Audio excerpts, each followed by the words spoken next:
So, hi everyone, and welcome to our IEA Wind Task 43 webinar. My name's Sarah Barber. For those of you who don't know me, I co-lead this thing called IEA Wind Task 43, which I'll tell you about in a minute, with Sean Sheng, who's at NREL. I think Sean's here. Yeah, he's even got his camera on. Nice to see you here.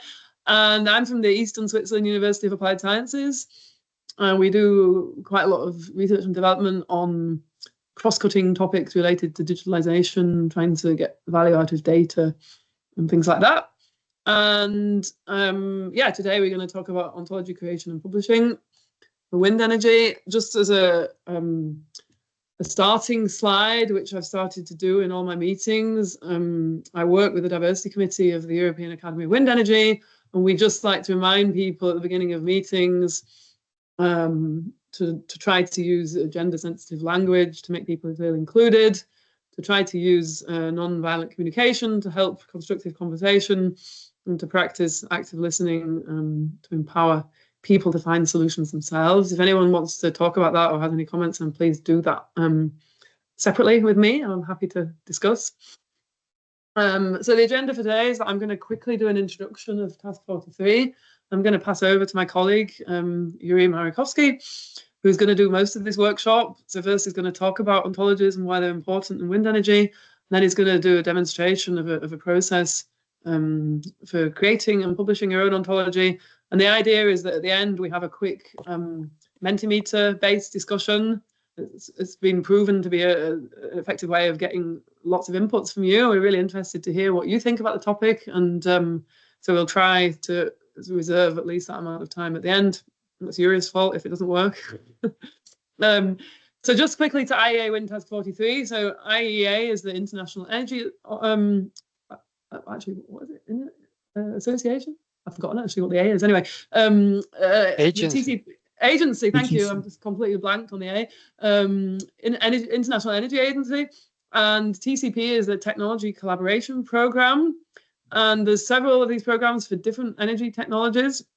So IEA Wind TCP is an international corporation of 24 different countries, and it's about sharing knowledge, information, data in order to progress wind energy. It's very much focused on international collaboration beyond sort of EU project borders or beyond North American projects. And so the idea is really to bring the US and also Asia and Europe together surrounding particular topics. And you can see on here, there's lots of different topics with funny numbers. And our topic is currently called Task 43. And it's about a very wide, interesting, cross-cutting topic of digitalization. And what we're trying to do is we're trying to unlock the full value of wind energy through digital transformation. And we want to do that by encouraging open collaboration within and beyond the wind community. One of our main focuses is on recommendation. So we're trying to learn from each other, create mutual benefits, to actually create insights, recommendation, but also standards and tools. We look at these three areas of data, culture, and competition. That's because we wrote a paper, which you can also look for. I'll put the link in a minute in the chat, called The Grand Challenges in the Digitalization of Wind Energy. And we did lots of interviews and had lots of discussions with people in the sector, came to the conclusion that data, sort of making data more findable, accessible, interoperable, and reusable is an important thing. That's very much a technical topic, but then also organizational culture is important, and competition. So that means competition and cooperation between different organizations. So Task 43 focuses on these three things. This is kind of a picture to show how, but we've got these different working groups. We focus on these three topics. And then we also focus on use case deep dives and trying to get inputs from the industry or get people to use and actually benefit from our tools and recommendations and knowledge. Some examples of what we've delivered or what we're delivering is the wind resource assessment data model, also new ontologies in wind energy. We published a paper about knowledge engineering and wind energy. I'll put the link in that chat also when Yuri's talking, we've developed a publishing portal, Ontology publishing portal, we've done various different analyses and roadmaps, and the best practices at the bottom we haven't done yet, but we're working on a couple of different best practices where we're getting inputs from across the sector. So now I'm going to pass over to Yuri to sort of do the dirty work, let's say. If you've got any questions, you can write in the chat, and I'll keep an eye on the chat. Yuri, if I find that something's important to interrupt you with, I'll interrupt you. Otherwise, I'll wait until the end, and then we'll have the Mentimeter discussion at the end. So, Yuri, please introduce yourself and then go for it. I guess I've got to control the screen. Do I? Do you want to share the screen? Okay, good. That'd be better. Right, over to you.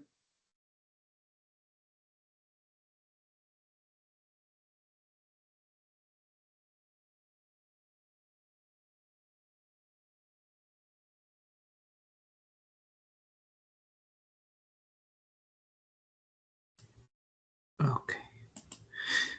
Okay. Can you hear me? Yes. Yeah. Great. And can you see the screen too? We can indeed. Great. Because I have only one screen, so I will not be able to follow the chat or anything else. I'll just interrupt you and shout at you if I see something relevant. Yeah. Okay. Okay. So hello, everyone. Welcome to the workshops. Thank you, Sarah, for the great introduction. I'm Yuri Marikovsky. I'm a PhD student in Sarah's group and for wind energy innovation in the Eastern Switzerland University of Applied Sciences. My PhD topic is on developing decision support systems for digital twins in wind energy. And to develop digital twins, data becomes quite important and ontologies become quite important. So I kind of started participating a lot in this IEA Task 43 activities and making the informational models that kind of become a backbone for the digital twins in the long run. So Sarah has mentioned the data maturity roadmap we have been developing within a Task 43, and one of the goals in that roadmap we were planning to achieve was something called frictionless data access. And I'm going to go ahead and talk a little bit about this, like frictional data, information, and knowledge access right away, and then hopefully transition from there to how ontologies can be used in improving that. So here's an example of a researcher, for example, looking for some data, and they would go on Zenode and they would type something like, let's find some aerodynamic wind turbine blade measurements, and they would get some search results. This is not very bad already. We can see, like, for example, the third hit is some aerodynamic data on blades, so the search returns something relevant. If we keep on scrolling, we can also see like fourth and sixth hit, actually the data that was published by us.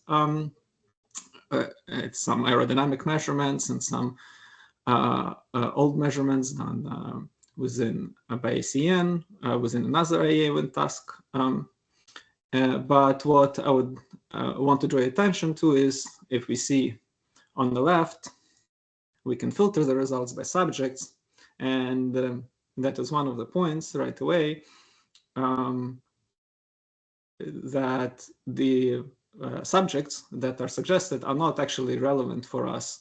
They're like biodiversity. So it seems like most of them are from biomed. So why is that the case that the subjects there are not? I will discover a bit more as we go on, but we can already see that this aspect can be improved. We could possibly filter by something that is more relevant to us if you would have subjects like aerodynamic measurements or wind turbine as one of the tags listed.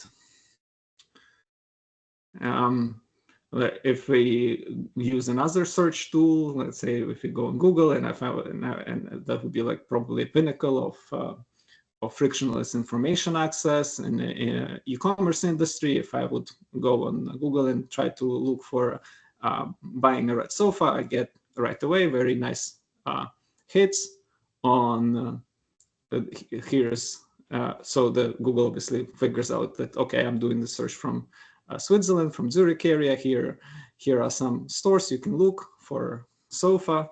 Gonna give me some hits. Surprisingly, all of them are red sofas indeed. I'm gonna give me some price, some rating, so all the useful information. So the way this happens in the backend is Google has something, again, something called color as one of the properties in their information model, which they fill up. And when I ask Google to give me all the red sofas I can buy, it goes and it fetches all the results that satisfy my query. I was looking at these results. I saw this very nice sofa, but it was a bit out of my price range for 5,000 francs. So I said, okay, let's look for a cheap red sofa, and this is much more in my budget. And again, how does Google manage to do that? They have a property called price. It is defined, specific, and they can fetch it up when I look for this. So this is another example of what I'm going to talk about later on, where information models, ontologies can help. The last example I'm going to show you is the frictionless knowledge access. So GPT models are very popular right now. I went on right away on their website, and this is the free version they can do. And I just asked, well, how do I measure aerodynamic pressure on the wind turbine blade? Gave me some answer. I mean, it's up to you to judge how good it is, but it's not that bad. I tried to challenge it a bit more. Here I had to go for a paid version because the cheap one was not good at all. So I asked a more challenging question in this case. So give me wind farm life cycle stages according to the specific specification. So DIN spec 91303 is a German standard, now retired, which defines life cycle stages, and that completely hallucinated the whole thing. Sometimes if I would ask a question, it would be honest and would say, I have no access, I don't know, these are general things, but there is still a lot of area for improvement there. And my claim is that as we go on, using information models and structured knowledge akin to the models that Google was using when I was asking for a cheap red sofa is going to improve the answers to these kind of queries from GPT models. So now that I hopefully got you interested in all of this, I wanted to show you, also show what the state of wind energy is right now. The data access is not frictionless. What we get is so this is an example from God's wind energy data reporting instructions in states from their website, and what they provide you is a PDF file you have to read yourself, and an Excel file you have to download like a template and fill up. And this is the case for most of the things. So the DIN standard I mentioned before, you can find it online as a PDF file. It's in German because the standard is originally in German. You would have to read it yourself, translate it yourself, get out all the phases. Another example, if I need to look up some SCADA information tag, I would have to go find the global wind data tag list, which can be found on one of the, I forget the website, but the idea is, I have to go on the website, download this Excel spreadsheet, and then look up all the tags and what they mean and what do they represent. And obviously, this is not frictionless. Google doesn't provide you Excel spreadsheets when you want to buy a sofa and telling you go figure it out. So what is the way to solve it? We don't have to reinvent the wheel. As I mentioned, Google already has those things, and they use it using information models or what we call ontologies. And I don't want to make it overly complicated. This is not an official definition of what ontology is, but I think this is an easy way to think about it for people who are not much into this topic. So I say that ontology is just an information model, so a way to represent information, and it's in the form of a directed label graph. So when I say a graph, I just mean something that has edges, so like these circles. No, not edges, sorry, has nodes, which are the circles, and edges, which are the connections between the circles.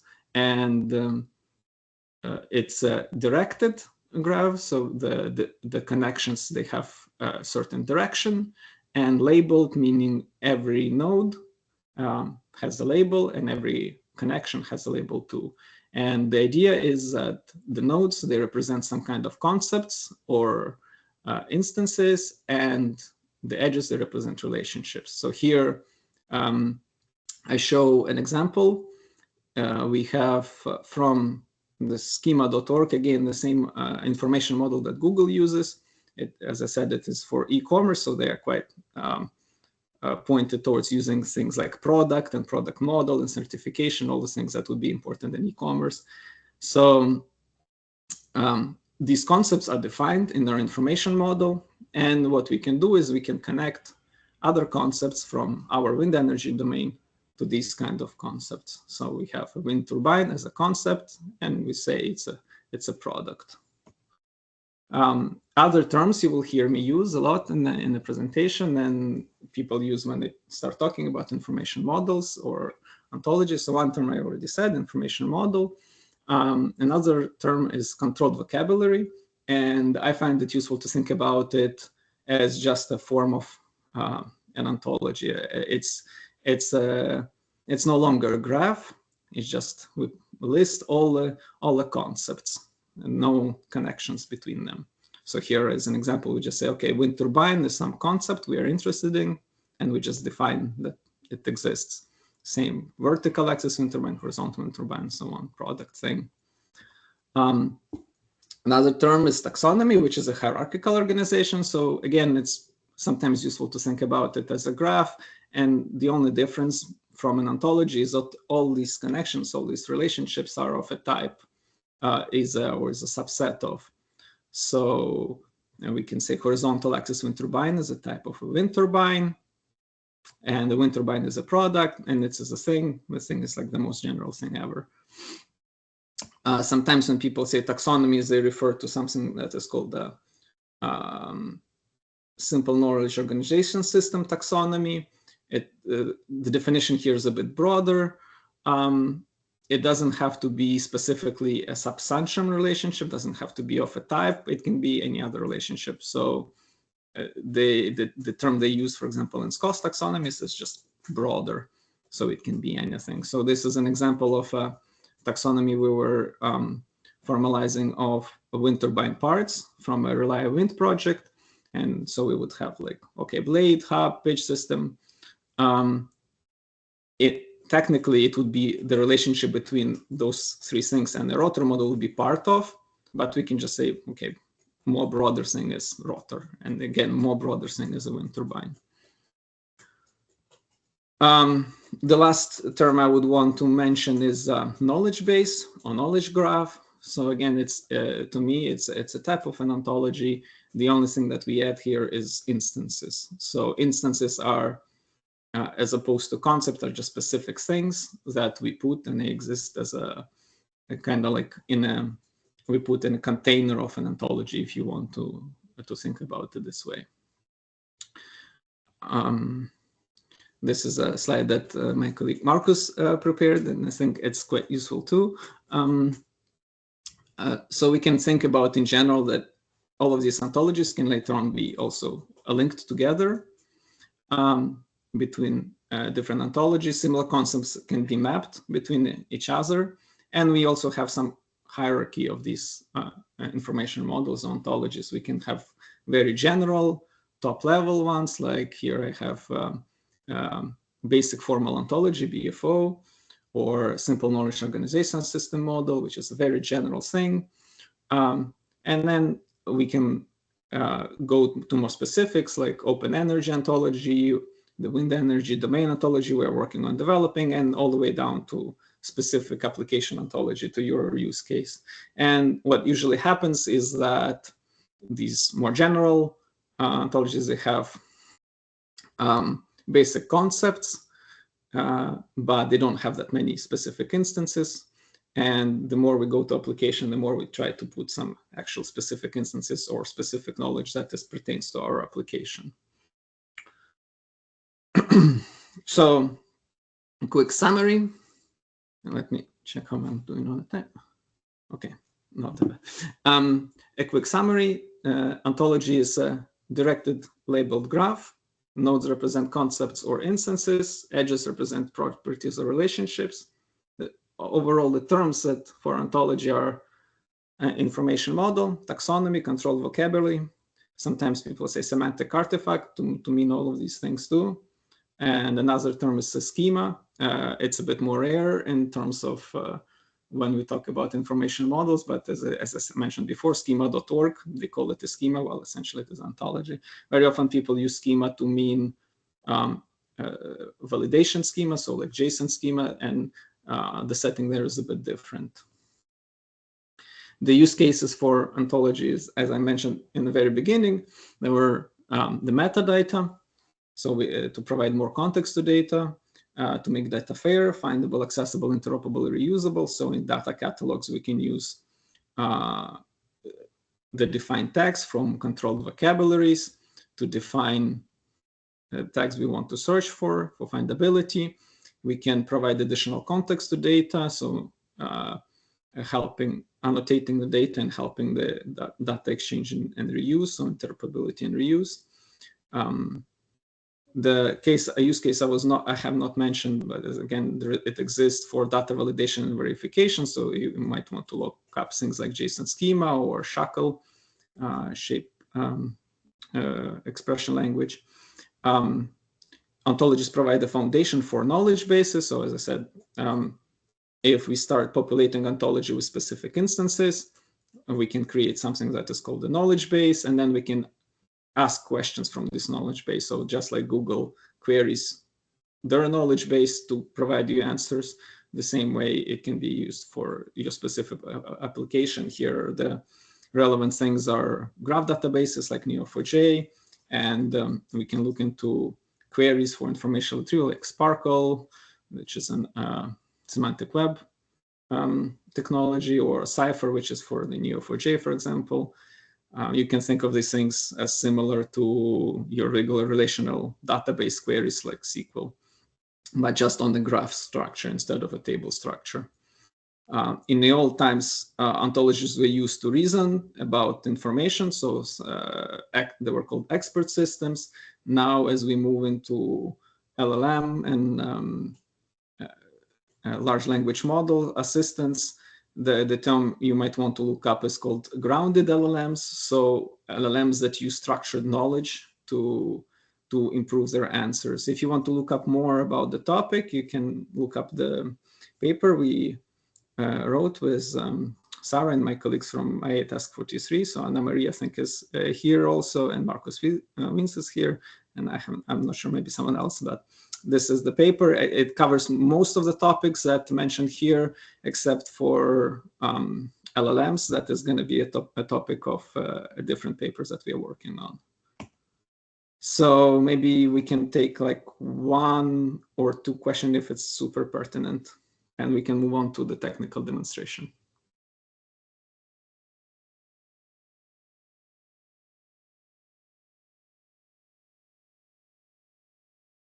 You might have said this sometime. Is this published somewhere in Ontology that have created so far? I'm sorry, I didn't quite understand the. Like if you look up the provenance ontology, then you get a standard from the worldwide consortium. Do you have something published similar to that? For wind energy? Yes. You mean for wind energy? Okay. No, that's for wind energy. We don't have it yet. I'm gonna show what we have so far on our publishing portal. I'm gonna show it as we go on. But we don't. There is no community accepted wind energy domain ontology yet. We are working on it quite extensively. Thank you. I enjoy what you had so far. Great.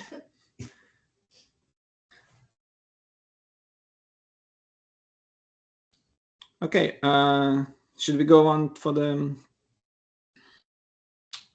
forward? So now that I hopefully got you hooked on ontologies, and obviously there is interest, what do we have in wind energy and what is the state there? Let me talk a little bit about how to actually make those things and how we approached a little bit this development of these things in IA Task 43 and other activities we're involved in. In this specific webinar, I'm going to be talking a lot about one specific way of creating ontologies, which is using semantic web technologies. This is not the only way to create those things. Just full disclosure, there are things like domain-specific languages, DSL, domain-driven design. If you are interested in those topics and you're an expert in those topics, please get in contact with me. I'm interested in getting to know more about those things too. But today we're going to talk a lot about something called semantic web. So in general, what I want to cover, what is left to cover, is 3 stages. How we start with the development of an ontology, so a lot about community building, and then talk a little bit about the tools needed for development and automation, the tools we have so far, and then the last, publishing and maintaining these kind of systems. So as I said, the first step is... Yuri, sorry, can you show Yes. the full screen, please? Thank you. Yeah, I think I can, but I think I will be jumping to like my... Okay, no problem. Yeah. Then keep going. Let me... Okay.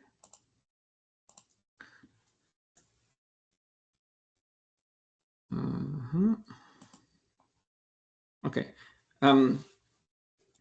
So as I said, the beginning, the starting of the development is building up a community, and here the IA, when Task 43 comes in, we have a specific work group in there that has an interest in developing ontologies. I call it OntoForge. It's a work group 1.2. You can check it out on the IA website. There is another effort that we are involved in with Sarah. It is called We Do Wind, and the idea there is to create an information modeling community specifically for wind energy domain. And another effort we're currently involved in is a research data alliance work group on wind energy data publishing standards. All of this community aspect and creation, I actually submitted an abstract together with Sarah to the Wind Europe annual event in Copenhagen. So if it is accepted, look out for community-driven wind energy domain information models, and there should be at least a poster if it is accepted. So something to look forward to. In terms of actually developing ontologies, there are quite a lot of tools for that. I'm not going to cover all of them because it's quite extensive, but I'm going to provide you with some links if you want to get started. So one tool is called Protégé, which is a Stanford developed tool to develop full-blown ontologies. You can use either a software version that's available for Windows, for Linux, or the web-based one, which is quite convenient too. Another tool to develop ontologies or taxonomies is Workbench. It is used quite a lot by EU publishing office. I recommend it only for advanced users because it requires you to self-host a web application for the development, or to be involved in some European project that is actually targeted towards developing these controlled vocabularies, and then you can participate, use the tool by the EU publishing office. The other suite for tools is called Neat, which by Cognite, and which was presented actually in one of the webinars by Task 43. Full disclosure here, we have not used those. We are getting into using them and looking up into them, but they seem to be quite flexible and approachable. So that might come in. So the last tool I want to mention is called Excel to RDF, and it's a minimal tool. And what it does, it transforms Excel tables into RDF data, into which is a technology by Semantic Web, the one I mentioned before. And the reason why we used it is because it requires minimal effort. Once it's set up, the people who don't need to have any prior knowledge about Semantic Web technologies or anything, they can just fill up Excel spreadsheets, and then all the automation is done on the back end to transform these Excel spreadsheets into something that is internet ready, machine ready, to create a linkable data. So I'm gonna briefly show you through our implementation, specifically for creating not a full-blown ontology, but a smaller task in creating a taxonomy using simple knowledge organization system for wind energy project lifecycle phases. So within Task 43, once we were going through different activities and trying to classify data, classify use cases, we saw that it is quite useful to mark data or use cases based on, okay, to what life cycle phase does this data or use case pertain to? And there is no common labels for that. So different people split differently. Their wind energy project give different labels. So we said, okay, let's try to develop a common division, common way to name those things. So the way we did it, as I said, we used the Excel to RDF tool, and the way it actually looks, it's I will show you, and you will see it's super easy. Anyone would be able to do it. We start with a template which has some of the things that are predefined, and then it becomes as easy as just filling up the rows in a table, where we create a link to each concept, like an ID, and we give it a label. We give it a definition, and we connect each concept to the other one using the simple knowledge organization system connection, using, for example, Broader or anything else. So to give you an example of how it gets automated and how it gets used, I will also show you another Excel spreadsheet. So this is the first one is the one that we were developing. It has 8 life cycle stages: identification, feasibility, development, pre-construction, construction, commissioning, operation, maintenance, and commissioning. So there is another standard, the one I mentioned from the very beginning, the DIN spec 91303. It does define those life cycle stages too. We found that it's probably not ideal for our use case. We might not agree with definitions. We might not agree with how the stages were split. In general, the community doesn't seem to be adopting it, but it is useful to still publish it and to have it online. So if I would want to later on to connect, for example, the life cycle stages in this taxonomy to the ones that we are developing, it would be as easy as adding the taxonomy that we have developed as a namespace. So let's say this.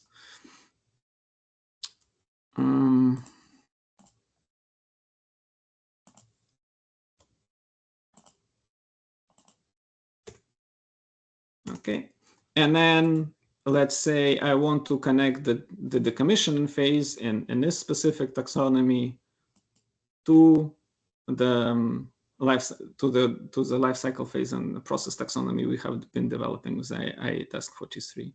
So the SCOS system allows it to do quite easily. We just use we can use exact match, for example, relationship, and I'm just gonna say that the decommissioning phase is the exact match to something that is called same with the same label, decommission, only with like 8 decommissioning.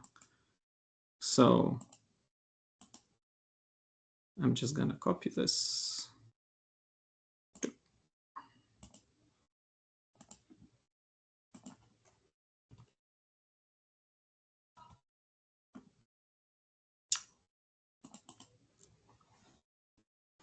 And just paste this.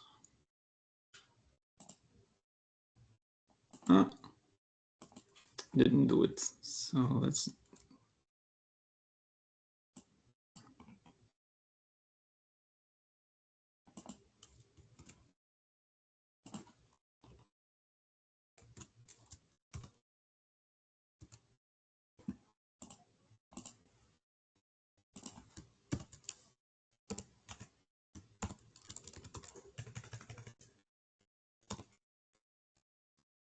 APL 8. So let's say we modified our taxonomy. Then another thing that we introduced is we introduced Google Apps scripts. So that the people who don't know how to use Git systems or GitHub, they can just run the script, and what this script will do, it will just take this spreadsheet and it will upload it to the GitHub.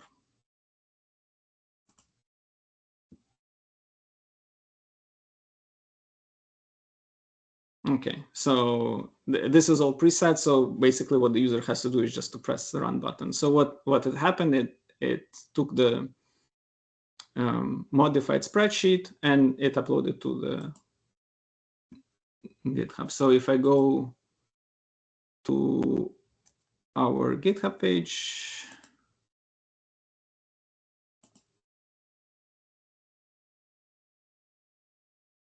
and you can see that this vocabulary was updated from Google just now. And another thing, again, in automation that we did is that we create on the GitHub page itself, what we have is a GitHub action. And what this GitHub action does is it installs the Excel to RDF tool that I mentioned before, and it transforms that Excel spreadsheet into a format that is an information model using semantic web technology to transform it into RDF. So you can see right away that on the GitHub, there is a new file, vocabulary TTL, that was transformed 1 minute ago, and it generated from an Excel file. So if we look up how it looks like, people who are familiar with this kind of format, they are able to read it. You don't have to be familiar with it as a user that is developing it on the community side. But let's see if we find the commissioning. Yes. So we can see already that here, all we are saying is that the commissioning is a SCOS concept. It's connected to by relationship RODA. It's a life cycle phase.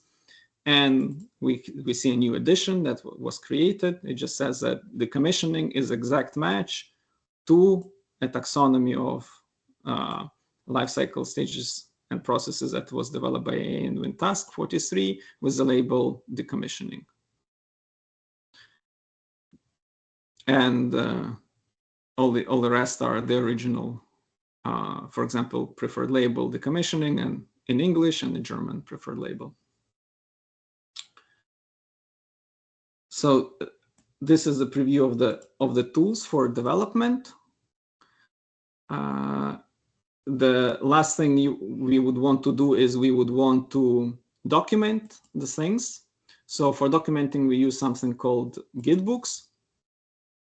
And a nice thing about Gitbooks, again, it's very user-friendly. People can create documentation using graphical user interface and connect it again to the GitHub, synchronize with it. And an example, I provided a link of example of how this documentation looks. It can also be published as a website, this documentation, so people actually can look into the taxonomy. Okay, so these are our implementation example. You can check it out on your own time. And let's move to after the ontology was created, we would want it to publish, because obviously people are not going to go on GitHub and look for information models we have created. So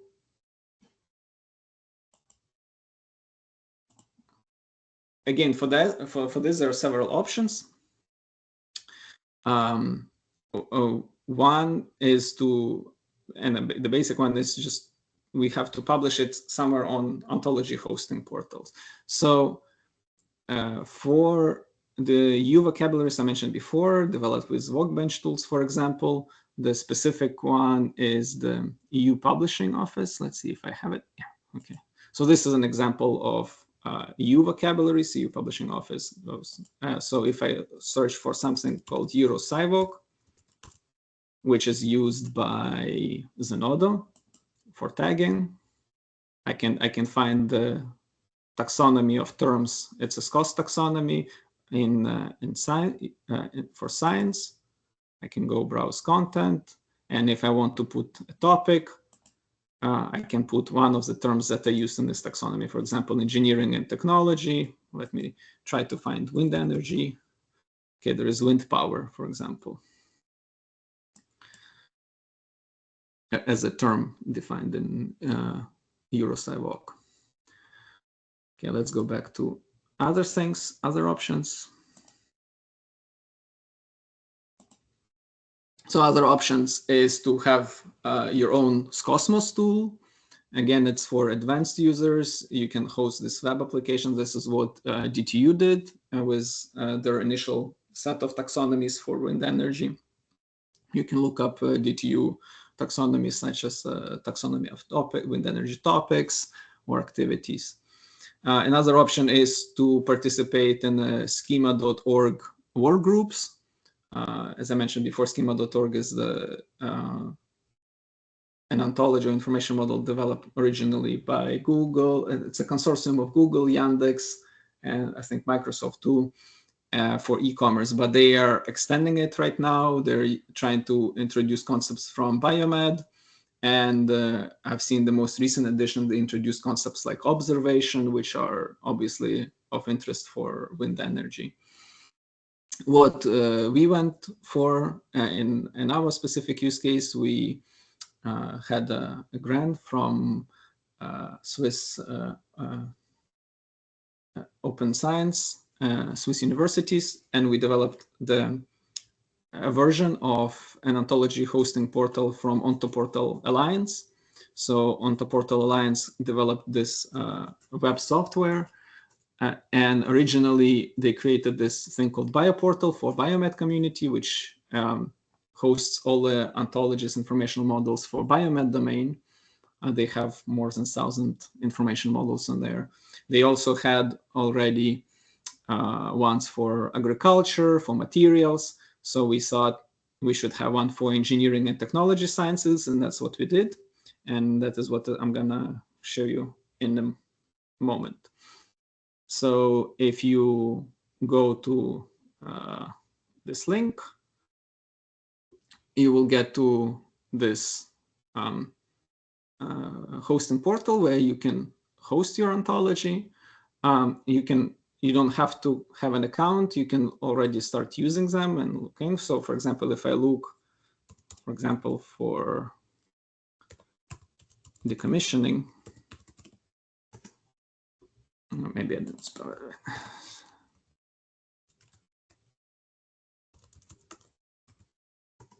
No, okay, let's try.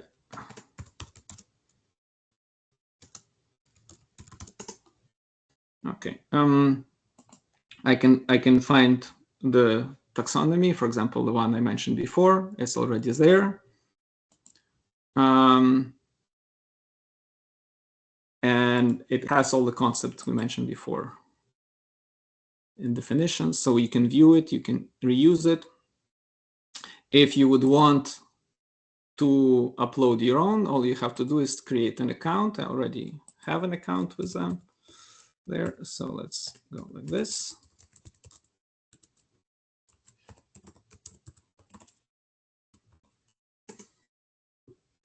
And at that point, when you have your own ontology, you can just submit it.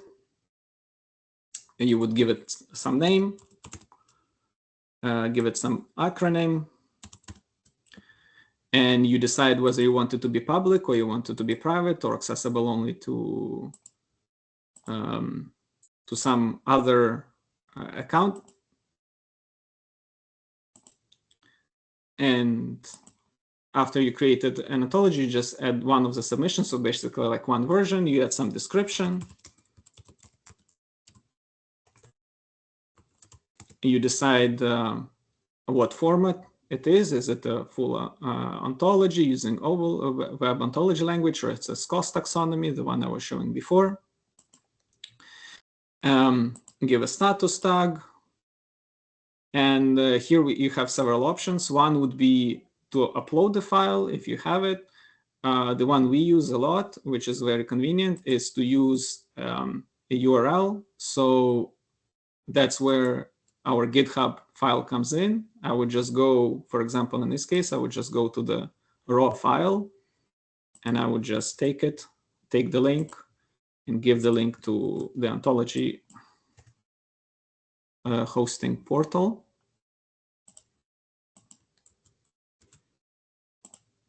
And what the portal would do, it would automatically update every day this ontology based on this URL. If it finds any differences, it will create a new submission with a new version. You provide the author's email, who should be contacted. You can add other things like what is a homepage, what is a documentation, or what publications have used this ontology. So I don't think I'm going to be creating one right now, but you can already go and see and try it out yourself.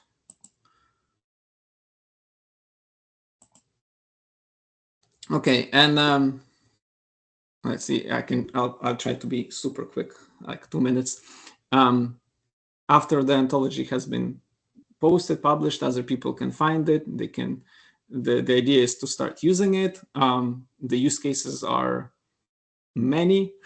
And we don't have enough time to cover all of them, obviously. One I'm going to show specifically here is, for example, when we are doing data analysis. So this is an example of me loading SCADA data into Jupyter notebooks, and the SCADA data had the SCADA logging status codes, winter band status codes. So, and in many cases also just very cryptic, numeric. So this one specifically had code like 10, 9, 8.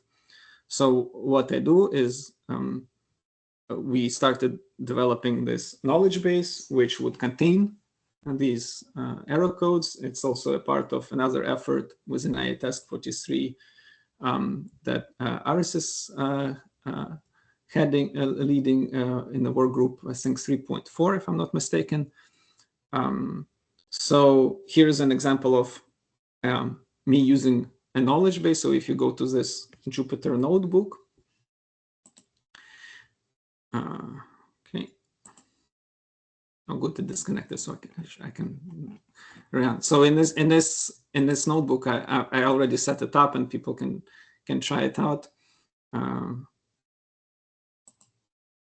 All I'm doing is I'm downloading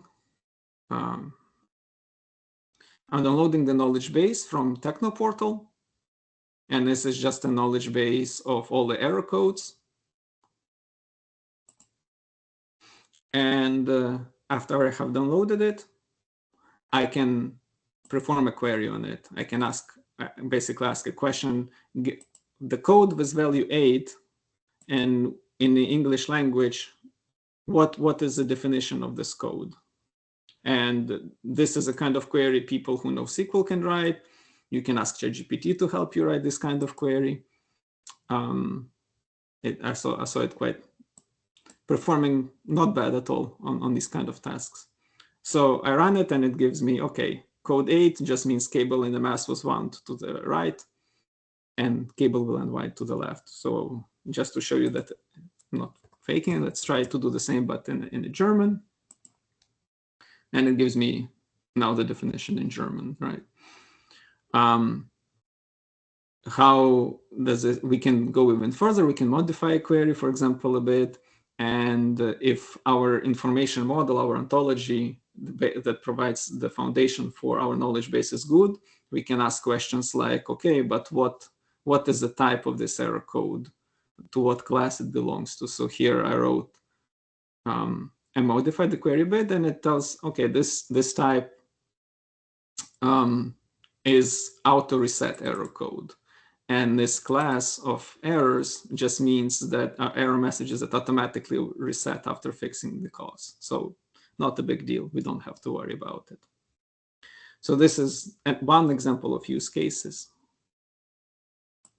And I don't think we have time for questions. I think we can move on directly to the Mentimeter.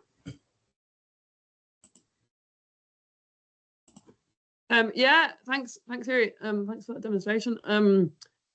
I think if somebody wants to ask a question, I don't want to stop people asking questions, so please do ask a question. And maybe at the same time, we can, while we're waiting for people to think of questions or write them or speak, we can put the link in for the Mentimeter.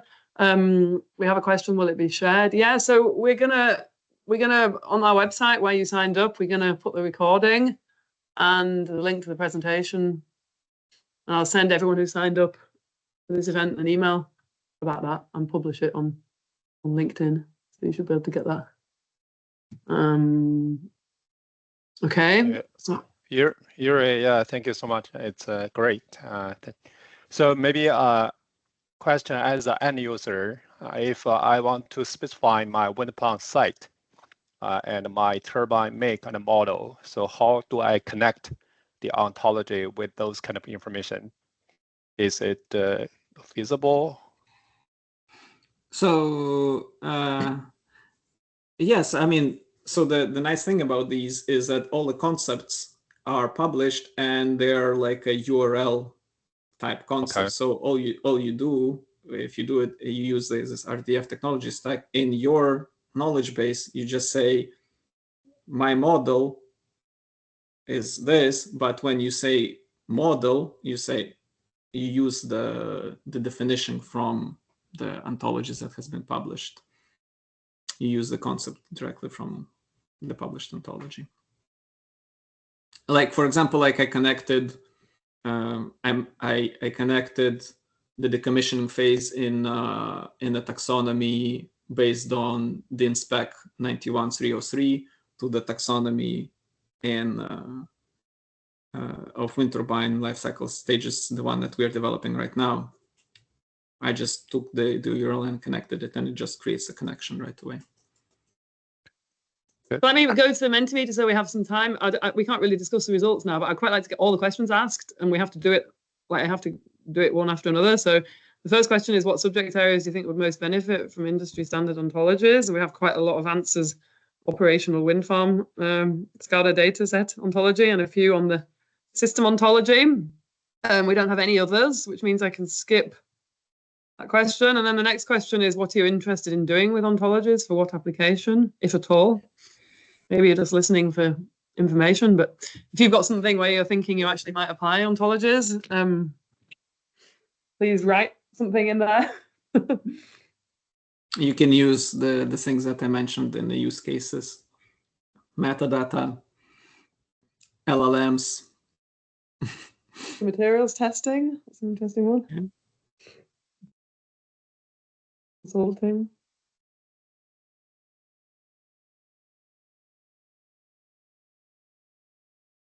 Engineering.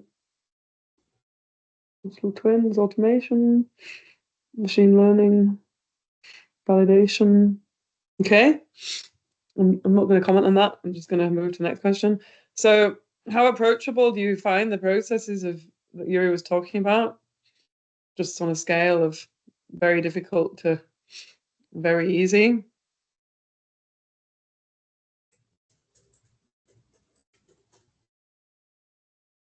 And no one says quite easy or very easy. That's good. Okay, Casper, you've put an example of what you're doing. Okay, that's good. Thank you. Okay, so the general conclusion is that quite difficult. Oh, somebody says very easy. Who was that? Was that you, Yuri? No. And then what main difficulties do you perceive? I can't actually read what's on my own screen, but I guess you can read it when you're filling it out. Technical development difficulties, conceptual development difficulties, use case difficulties, adoption difficulties, maintenance and long-term sustainability difficulties, or other. So we have quite a lot of conceptual, no community consensus, lack of, yeah, I mean, that is, I would like to talk about more actually if we had time, but we don't. Which of those it is? I mean, the community consensus lacking is kind of clear, but lack of feedback from stakeholders. We have that problem all the time, right? We're trying to develop something, but then nobody tells us what they want. So it's like, well, how are you supposed to? Okay. Anyway, so that's kind of a clear answer. It could be also understanding what these are, because I don't think perhaps for some people it's not clear what they are. Yeah. Even if Yuri has been very clear for us that we're working with this, people that approach it doesn't really understand it. Yeah, I mean, that's one of the main things we're trying to do is improve that with this work that we're doing. The approach depends on who is the person, what is working on. Yes. I agree. I also agree that we have 1 minute left, so we can't discuss this right now. So how likely are you to use these processes? I'll just put within the next year, roughly. So some of you are here and not really going to use it, but quite a few of you probably are. So that's also interesting. And then I think this is the last question. We're planning a sort of a follow-up workshop where we say, okay, once you've sort of got an ontology or built one, then Yuri very briefly showed a small use case where we actually have a proper workshop. This is what a knowledge graph is, and this is how you you get some information together, and use an ontology and actually create a knowledge graph and then do something useful with it. So, okay, it sounds like everyone who answered that question sounds very interested, which is good. So now it's exactly 4 o'clock, so I'm going to just end. Yeah, I'm sorry to have cut off maybe some of the conversations and also not given that much time for questions. Casper, I'll definitely have a look at what your examples are in there. And if anyone's got anything they're interested in working on together with us with Task 43, I can I'll send you an email anyway with further information, and please do follow up with an email, and I'll communicate that to the rest of the group. Or just keep in touch on LinkedIn to find out about our future events. And as soon as possible, I'll be putting the recording and the slides on the website and sending you an email about it. So thanks very much, everyone, and especially to Yuri for his time to prepare everything and make such a nice, clear description. So yeah, thanks, and see you all soon. Thank you. Thanks. Bye. Thanks.